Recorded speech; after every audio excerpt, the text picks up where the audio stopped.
The dialogue struck a chord on the time bomb we sit on as stakeholders watch unconcerned for illegal miners to continue to degrade the environment. The panel painted a picture on how bad the situation is. For the Water Resources Commission, the activities of illegal mining are nothing less of robbery by the perpetrators. It is no more galamsey like Prof indicated. This is environmental robbery, and we have to fashion our actions appropriately. We cannot be emotional, including issues of livelihoods. When we approach it from that point of view, that because it's livelihoods and there has to be dialogue and we have to have stakeholder consultations, then we have lost the case. We have to redefine the problem.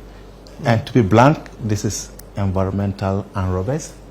This is compounded by the entitlement mentality of residents in some communities heavily impacted by illegal mining. About a month or two ago, when the minister came round for site visits on what is happening, we saw that they have a shed over there, and on the shed they had written, "We were born to be galamseyers." Oh wow. Yeah. This is what is happening. So this is from that side, yes, where they were born to be galamseyers. Where they are born to be galamseyers. See. And nothing can change their behavior.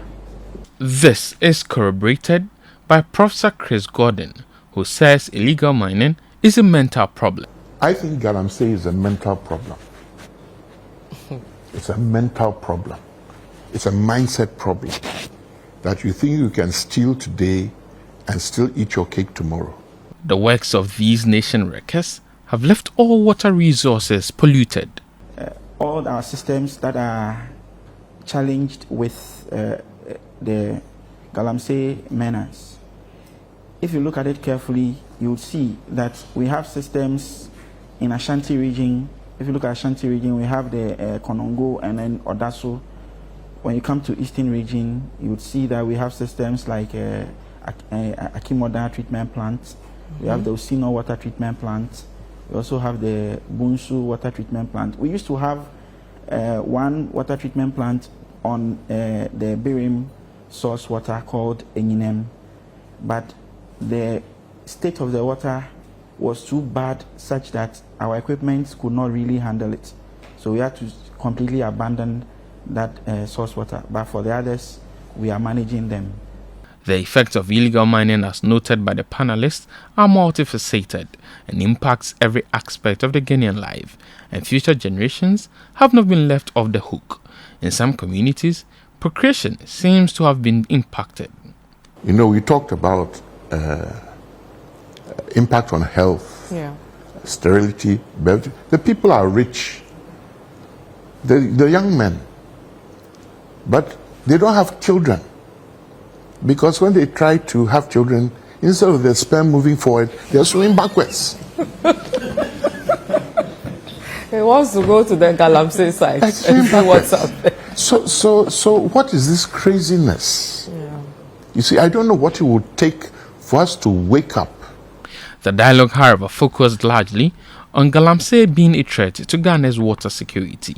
The Ghana Water Company Limited, which was heavily represented on the panel, did not mince words in outlining how their sources of water have been negatively impacted and the effect on treating water for consumption. So if we look at such a demand like this, we are using on a monthly basis 93,150 Ghana cedis every month to just treat the water, buy the treatment chemicals to treat it. Instead of we using, from the 2016 base year, we're using about 60,750,000 Ghana cedis. In Ashanti region like this, a place like Konongo, Konongo, in the year 2016, we're using about 8,000 a month to buy the treatment chemicals to treat the water. But now we are doing 79,540 Ghana cedis. 79,000 yes, from the 8,000, 10 times the cost. Yeah, 10 times the cost. Wow. As a result of the activities of illegal miners, the Ghana Water Company Limited is considering making Ghanaians pay for the additional cost of treating the polluted water. if PURC can allow us to pass on the cost to the citizens. Yes, politically it might have some implications. But when people begin to see the cost, I'm sure we'll all go onto the rivers and directly get the people who are doing that damage away. If we don't take that seriously, I'm sure even our rivers will die. And I want us to go beyond just the galamsey. Anything that produces our water, we should take it more seriously. Professor Chris Gordon, however, proposed an interesting alternative. My suggestion is Ghana Water Company should fix how much they're prepared to spend on chemicals and forget their mandate to provide potable water. So if your 6 cedis will buy you 2 bags of alum, you use the 2 bags of alum and you get whatever comes out.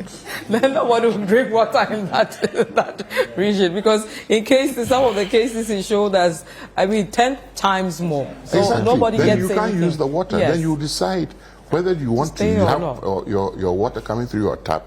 You have water that when you wash your white bed sheet, it will become dirtier than it was before. But this may be the tip of the iceberg, as the Ghana Water Company Limited is considering shutting down some treatment plants in the next 6 months if the situation persists. So far, the worst case scenario is we getting to the point of completely suspending the operations of some of the plants.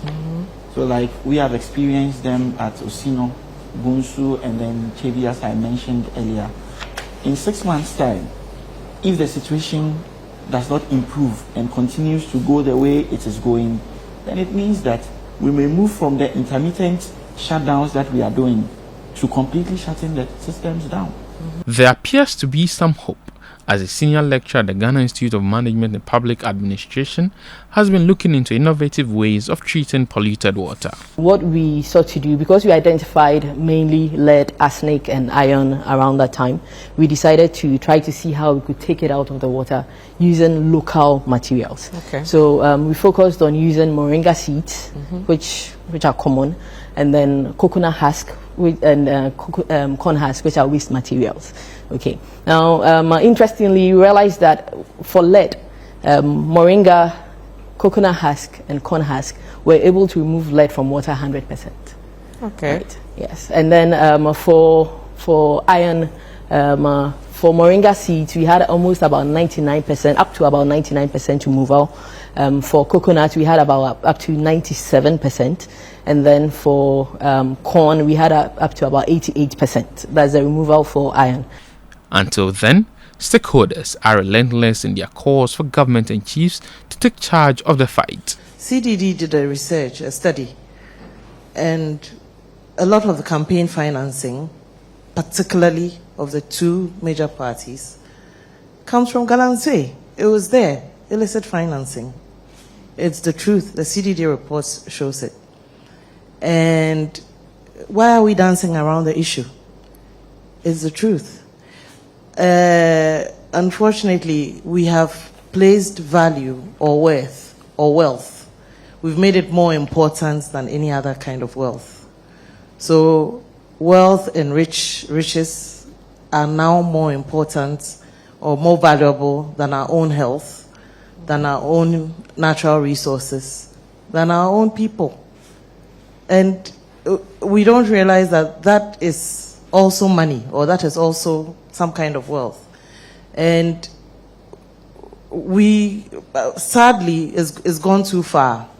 But we must hold our politicians responsible. By our 1992 Constitution, all lands are vested in the president. And if you look at all our presidents since that Constitution, I'm also speaking at risk. I do not see any of our presidents who has truly had the political will to put Ghana, its lands, first. 4 generations to come. Because our political cycle is 4 years. And these ecological processes take decades. Why should I create a situation where I put my party out of power because of insisting on the right thing to be done? Yeah. doesn't make political sense. And if you continue to insist on the right thing to be done for the sake of Ghana, you will remain wherever you are